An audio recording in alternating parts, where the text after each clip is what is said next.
alaykum. Aka-ukalar, vodiyli aka-ukalarimiz juda yangilik. Endi mana buni bu yog'iga Angren Shom bekatidan Primo reyslarni amalga oshirishingiz mumkin. Mana bu kelaverishda mana bu yerdan kelsalar, tog'dan tushishinglar, bu yerdan esa Toshkentdan kelishinglar, Ohangarondan kelishinglar.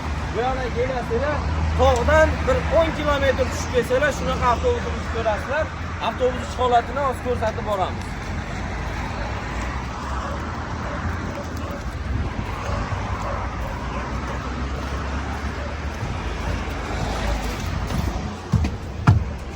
Avtobus ichi holatiga kelamiz. Birinchi tanishtirib o'tamiz. Haftada 3 marta dushanba, payshanba va juma kuni aka-ukalar Primo reyslarimiz tavsiya qilamiz. Angren shahardan mana aytib o'tdik. Tog'dan tushishlarga vodiyli aka-ukalarimizga juda yangilik zo'r aka-ukalar. Kelasizlar, xudo xolasa Primo Angrendan Toshkentga borish shart emas endi buni bu yog'iga. Angrendan bemalol o'tirib amalga oshiraverasizlar. Kelasizlar, mana avtokassadan biletinglarni amalga oshirasizlar. Ofitsialniy qonuniy reyslarimiz endi buni bu yog'iga xizmatinglarda avtobus ish holatiga kelamiz. Hamma sharoitiga ega, har doimgidek eng zamonaviy yangi avtobuslarimiz xizmatinglarda. Sizlar bilan har doimgidek Nuriddin, bizni kuzatinglar, xudo xolasa yangi videolar qo'yib boramiz.